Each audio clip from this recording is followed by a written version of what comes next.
बुझ जाएगा। परंतु किसी घर में आग लग रही होगी और हवा चलेगी तो क्या होगा? वो बुझेगी नहीं, वो और तेज होगी।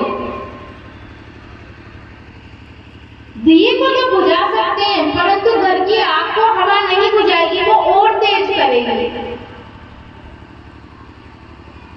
तो क्रोध भी हमारा ऐसे ही है। किसी पे हम थोड़ा सा क्रोध दिखाते हैं और जब वो क्रोध लड़ाई का रूप लेती है तो उस पे कितना भी प्यार से बोलो, वो और क्रोध बढ़ता जाएगा और क्रोध बढ़ता जाएगा। और जो ये प्रेम की वर्षा है, ये प्रेम की वर्षा वो अमृत वर्षा है जो लड़ाई को तो क्या सब कुछ बदल सकती है। हम किसी से भी प्रेम से व्यवहार करें तो कोई हमारे सामने कितना क्रोध करेगा, कितना बड़ा क्रोध कर सकता है। तुम किसी से लड़ने बैठो, यदि एक चुप हो जाए तो दूसरा लड़ के क्या करेगा? चुप ही हो जाएगा। तो सत्संग की बातें हमें समझना, हमारे जीवन को बदलना है। सत्संग को बुद्धि के स्तर पे समझना और अपने व्यवहारिक जीवन में ला करके अपना जीवन बदलना, ये दो बातें हैं। समझना बुद्धि के स्तर पे और बदलना आध्यात्मिकता के स्तर पर। जिस दिन हमारा जीवन बदला उसी दिन समझना कि हमें सत्संग समझ में आया, क्योंकि 2 और 2 4 सभी को पता है बुद्धि के स्तर पर। परंतु जो अंदर से चीज वो क्रोध और प्रेम आ रहा है, प्रेम को सिखाना नहीं पड़ेगा, न ही क्रोध को सिखाना पड़ेगा, वो स्वतः ही अपने अंदर से आ सकता है। तो जो अंदर से चीज आ रही है उसको बदलना मुमकिन नहीं है, परंतु जो बाहर से उसे हम बदल सकते हैं।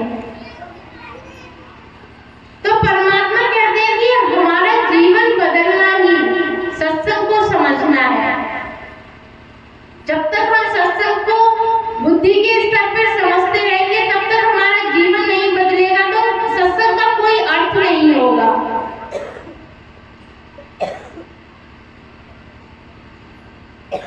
मीरा जी ने भक्ति कृष्ण जी की खूब करी, वो प्यास उनके अंदर जागृत थी तो उन्होंने पा लिया।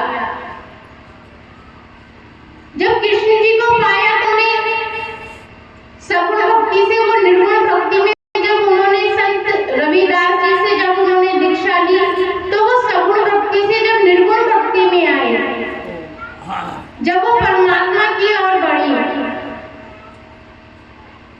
कहते हैं प्रेमी का प्रेम हो, पति का प्रेम हो, माँ बाप का प्रेम हो, ये प्रेम खाली इस लोक में है। जिस दिन परमात्मा से प्रेम की लौ लगेगी तो ये सभी प्रेम छोटे नजर आएंगे। जिस दिन उस परमात्मा से प्रेम हमें होने लगेगा तो ये तो इस संसारिक प्रेम है। अभी हम अपने बच्चे से बहुत प्रेम करते हैं, पत्नी से करते हैं, प्रेमिका से करते हैं, बहन से करते हैं, भाई से करते हैं, सबसे हमारा प्रेम का सिर्फ प्रेम है। तो जब हम किसी से भी प्रेम करते हैं तो ये सब क्या है? ये सिर्फ इस लोक के प्रेम है, क्योंकि यहाँ पे सिर्फ लेन देन है। जिससे भी हम प्रेम करते हैं तो दूसरा हमें जब तक प्रेम नहीं देगा तो हमारा प्रेम आगे नहीं बढ़ेगा। और परमात्मा का प्रेम एक ऐसा प्रेम है कि जिस दिन वो प्रेम की लगन हमारे अंदर जागृत हुई तो उस प्रेम के आगे सब प्रेम, सब रिश्ते नाते सब हमें छोटे लगने लगेंगे। जब इस देह को हम छोड़ते हैं,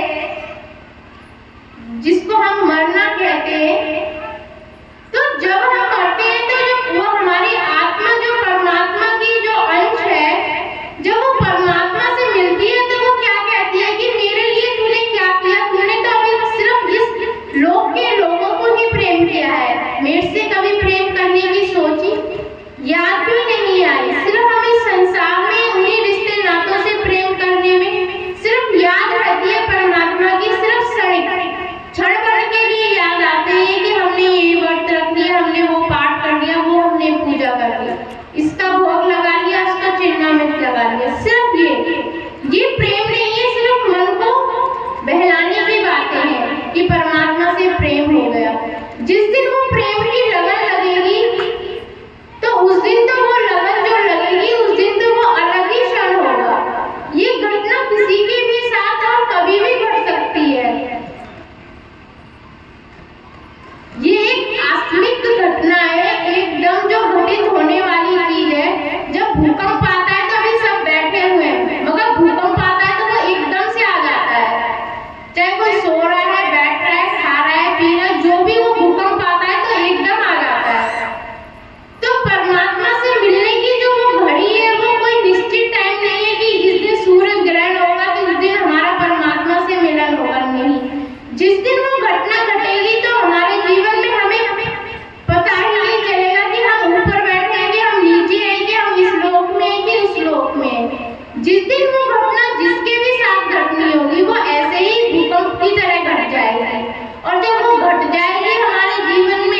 सभी लोग सब कुछ ले रहे थे।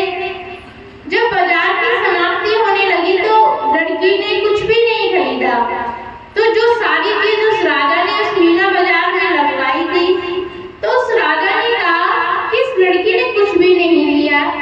बाजार की समाप्ति हो रही है, शाम हो रही है, बाजार बंद होने वाला है।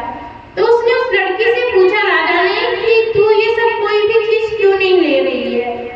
उसने कहा ये सब चीजें किसकी हैं? उसने कहा ये सब मेरी चीजें हैं। तो उसने राजा के सिर पर हाथ रख दिया कि मुझे तो आप चाहिए, कि जब आप मिल जाएंगे तो ये सारी चीजें भी मेरी होंगी। तो इस संसार में परमात्मा की बनाई हुई सब चीजों को हम पाना चाहते हैं, सिर्फ एक परमात्मा को पाना नहीं चाहते। और जिस दिन उस परमात्मा को पा लिया तो उस दिन वो सारी चाहत ही समाप्त हो जाएगी, कि उसको पा लिया तो उसकी बनाई हुई सारी चीज हमारे पास होगी। छोटी छोटी चीजों में लगे हैं, जिस दिन उसको पा लिया उस दिन वो चीज स्वतः ही हमारे पास आ जाएगी। तो हमें जीवन में किस प्रकार से क्या क्या ऐसे कार्य करने चाहिए जिससे कि हमारा जीवन बदले और हम परमात्मा की ओर बढ़े और परमात्मा से हम मिलने की सोचें। मिलने की सोचते सोचते जीवन चला जाएगा, जब तक वो प्यास हम अपने अंदर जागृत नहीं कर सकेंगे।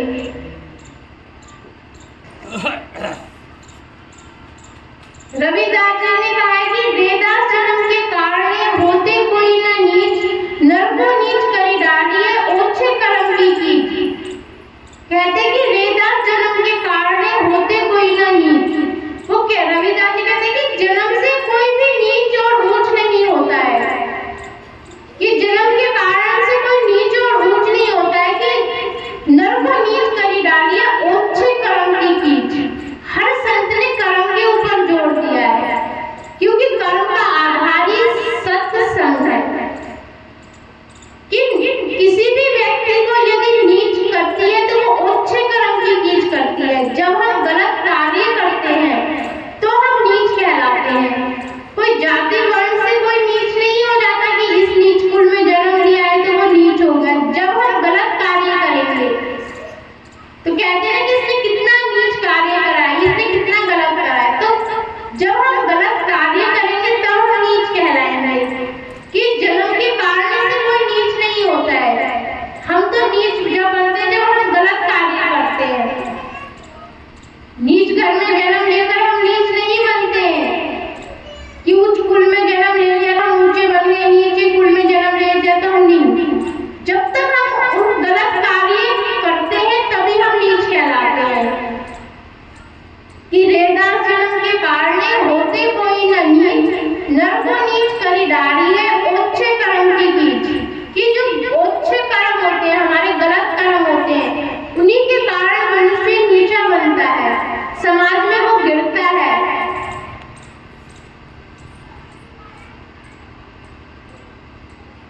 इसीलिए हमें परमात्मा को पाने का वो रास्ता चुनना है कि हमें कौन कौन से जीवन में कर्म करने चाहिए, कौन कौन से अच्छे कार्य करने चाहिए, जिससे कि हम परमात्मा के पास हम पहुंच सके। सभी का तय है मरना, मरना सभी का तय है, कि मरना तो एक दिन सभी को ही है। कोई यहाँ पे अमर होकर नहीं आए कि वो सदा सदा के लिए यहीं पर रहेगा। जो भी हमारी